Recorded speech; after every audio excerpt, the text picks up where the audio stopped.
Main game dengan laptop yang tipis. Ya, banyak yang mencoba, tapi sayangnya laptop tipis ini bukan laptop untuk main game sebetulnya, tapi bisa dipakai main game. Terima kasih pada Nvidia dengan seri MX-nya yang paling baru 250, 230 sudah mulai banyak game yang bisa jalan. Tapi sayangnya kenapa rasanya masih kurang kencang juga? Ya karena mungkin bukan laptop gaming.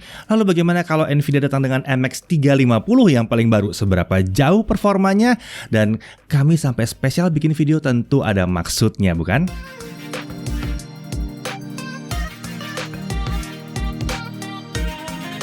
Oke, MX 350 itu yang akan kita bahas untuk saat ini, untuk kali ini kita akan bahas. Kita bahas sebuah MX 350 yang adanya di dalam sebuah laptop tipis. Bukan laptop ini laptop 720S Lenovo yang lama ya. Bukan ini, tapi ini juga pakai GPU di dalamnya. GPU yang tua tentunya ya, bukan ini bukan saingannya gitu. Tapi intinya laptopnya tipis ya, yang kita tes di sini. Dan sayangnya kita belum bisa nyebutin apa nama laptopnya karena iya ini mungkin nantilah ada reviewnya baru boleh dikeluarkan. Tapi kita bisa tes GPU-nya, MX 350-nya. Umumnya seri MX ini digunakan untuk pendongkrak kemampuan grafis sebuah laptop yang kecil ya, karena lebih kencang dibandingkan integrated graphics. Rating TDP GeForce MX series yang rendah itu membuatnya cocok untuk laptop yang tipis-tipis gitu ya. Jadi nggak panas dan nggak boros listrik juga. Nah sekarang ini udah keluar MX 350 setelah sebelumnya ada pasangan MX 130 dan 150 yang lumayan terkenal. Lalu ada penerusnya 230 dan 250 yang sebetulnya tidak terlalu exciting karena itu mirip-mirip aja sebetulnya ya. Hanya naik performance sedikit. Nah sekarang ada MX 350. Kenapa kita excited di MX 350? Karena basisnya MX 350 adalah GeForce GTX 1050. Iya, saya nggak salah ngomong. Basisnya adalah GeForce GTX 1050 2GB GDDR5. Lihat tabel yang satu ini ya. Perbedaan antara MX 350 dengan MX 250. Lihat betapa jauhnya bedanya. Kalau memang kita lihat dari sisi GPU-nya memang sama-sama Pascal, tapi lihat CUDA cores-nya jauh sekali. Bahkan sampai MX 350 GPU clock-nya bisa diturunkan. Dengan janji tetap performanya sama tinggi atau lebih kencang dibandingkan MX 250 yang harusnya lebih kencang ya. Lalu mari kita bandingkan MX 350 dengan GTX 1050 di laptop. Perhatikan, yang beda cuma ada satu, di memory bus doang. Ya memang di MX 350 agak sedikit dikurangi, agak sedikit dikebiri jadi 64 bit. Dari 128 turun ke 64. Ini akan kena di performance pasti. Tapi lihat, CUDA cores-nya gede banget, 640 ya. GPU clock-nya lihat sama, memory clock-nya sama. Ya pada dasarnya dia adalah GTX 1050 yang agak disunat sedikit lalu dimasukkan ke dalam sebuah laptop yang tipis. Kita langsung aja pengujiannya ya. Spesifikasi yang kita pakai di sini laptopnya adalah untuk yang MX 350 adalah yang pakai Core i5 1035G1 dengan RAM 8GB dual channel dengan storage 512GB SSD ya, ada Intel UHD graphics di situ dan ada NMAX 350 2GB GDDR5 ya.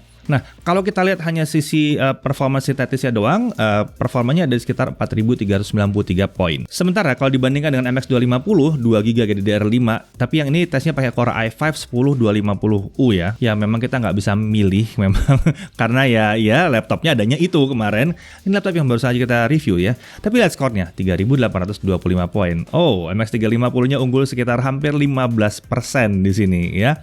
Dan ini di skor sintetik. Sayangnya memang kalau dibandingkan dengan GTX 1050 2GB yang kebetulan kita tes memang di prosesor yang lebih kencang di 7300, memang skornya di 6300 poin. Jadi ini pasti ada masalah dengan bantuan prosesor juga, sistemnya juga, selain memang bandwidth memorinya dikecilkan. Oke. Tapi itu kan sintetik. Kita coba aja langsung ya. Gimana kalau kita pakai Adobe Premiere CC dulu? Oke, kita editing 4K. Source video seperti biasa 2 menit 7 detik, 4K 60. Editingnya color correction, video layering, ekspor ke YouTube 4K 60 juga.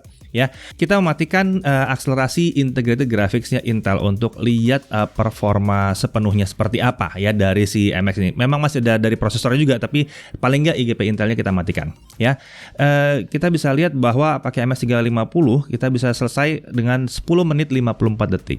Sementara kalau kita pakai MX 250 kita selesai di 11 menit 46 detik. Ya, beda cuma semenit doang ya. Beda sekitar 7,5% antara MX 350 dengan MX 250. Ya oke. Berarti untuk Adobe Premiere ada perubahan walaupun tidak segitu hebatnya. Kami masih sedikit curiga bahwa ini ada masalah dengan driver atau mungkin karena ini dua laptop yang berbeda ya, jadi ada perbedaan performa juga. Tapi setidaknya udah kelihatan ada peningkatan. Oke, pertanyaannya adalah gimana kalau buat gaming? Ya, kita tahu laptop tipis memang bukan buat gaming, laptop murah bukan buat gaming. Tapi kalau bisa gaming kenapa enggak? Yang pada pakai MX 250 pada bilang kan bisa gaming. Oke, kita coba lihat Dota 2 ya.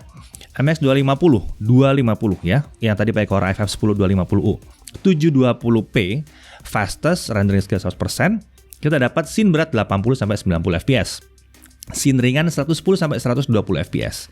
Yang menarik di MX 350, kita bisa mendapatkan hal yang mirip dengan 1080p. Bukan 720p lagi tapi 1080p. Scene berat 80 sampai 90 fps.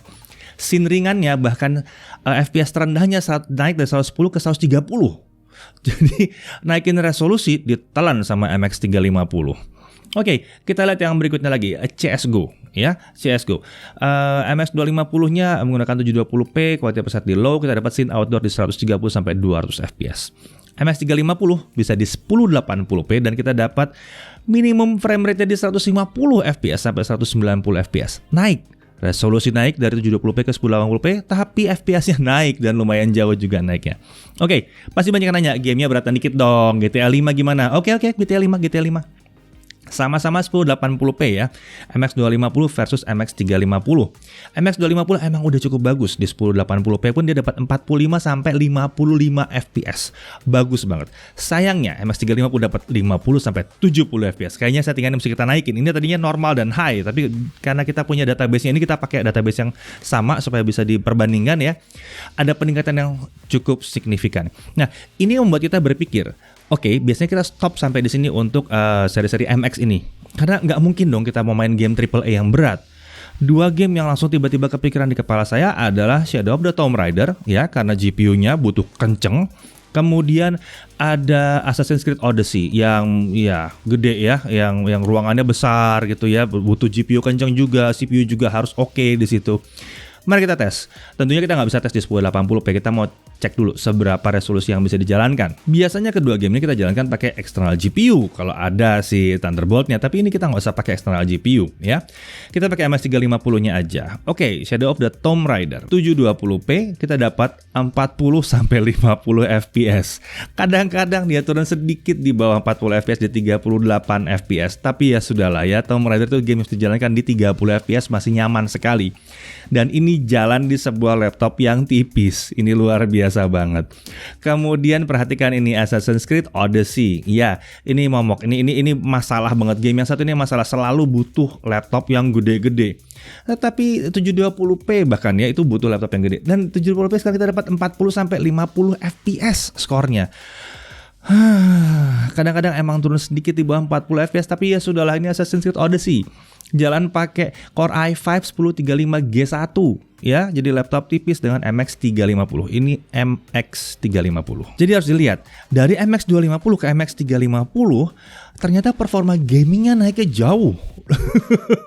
Lumayan jauh. Dulu 150 sama 250 tuh aduh, kadang-kadang kita nggak ketemu Pak, beda performance-nya kita nggak ketemu. Ya oke, untuk kali ini kita dapat MX 350 yang memang high performance. Memang saya nggak tahu apakah nanti akan ada versi-versi yang wattage-nya direndahkan, yang watt-nya direndahkan, saya nggak tahu. Tapi yang MX 250 kita udah pernah lihat. Ini kayak yang tadi kita adu itu MX 250 dan MX 350 yang performance-nya memang dimaksimalkan di situ ya. Jadi kita bisa lihat kondisi nyatanya di lapangan seperti apa. Jadi sangat menarik sekali, di mana ini namanya trickle down ya. Tadinya GTX 1050 diturunkan jadi MX 350 walaupun memang agak sedikit ditahan di memorinya jadi cuma 64 bit. Tapi kita masih bisa lihat bahwa berakhir dengan beberapa game, bahkan game AAA itu ada yang jalan di sini. Dan yang menarik lagi, untuk game-game esports dia bahkan lebih siap lagi untuk 1080p. Ini sangat-sangat menarik sekali. Jadi resolusinya bisa lebih tinggi sekarang, nggak usah 720p lagi. Untuk content creation kita masih belum ada perubahan, tapi ya ini masih awal. Kita nggak tahu nanti apakah kita akan nemu laptop-laptop lain yang MX 350-nya bisa dimanfaatkan lebih baik lagi. Dan yang paling menarik adalah dia tidak membuat ukuran laptopnya membengkak. Laptop yang kita tes ini ukuran laptopnya tetap tipis. Oh sorry, bukan yang ini juga. Ini laptop yang saya lihat dari tadi adalah untuk membaca data. ini adalah Yoga ya, Yoga S740. Bukan yang kita tes pakai MX 350. Yang ini kan nggak pakai GeForce-an, nggak pakai ya. Walaupun bentuknya mirip, tapi ya sudah ya. Oke, jadi MX 350 adalah sebuah GPU yang sangat menarik sekali. Datang di saat yang tepat, saatnya Intel sudah meningkatkan performa GPU-nya dari di 1065G7 misalnya tuh udah kenceng banget. Jadi dia bilang MX 350 ini akan sekitar 2,5 kali lebih kenceng daripada 1065G7. Jadi cocok aja buat dipasangin sama i7 yang 10 Gen. Dan bahkan ini harusnya cocok pakai Ryzen seri 4000 ya, AMD Ryzen seri 4000 karena ini harusnya lebih kenceng dibandingkan integrated graphics-nya dia. Dan kalau bicara kompatibilitasnya Nvidia jelas jauh lebih mantap. Jadi di combine tuh bakalan lucu banget. Saya sih nunggu ya, kalau sampai ada yang bikin sih bakalan menarik banget sih. Laptop tipis, pakai Ryzen 4000 series, performanya udah naik, kasih MX 350.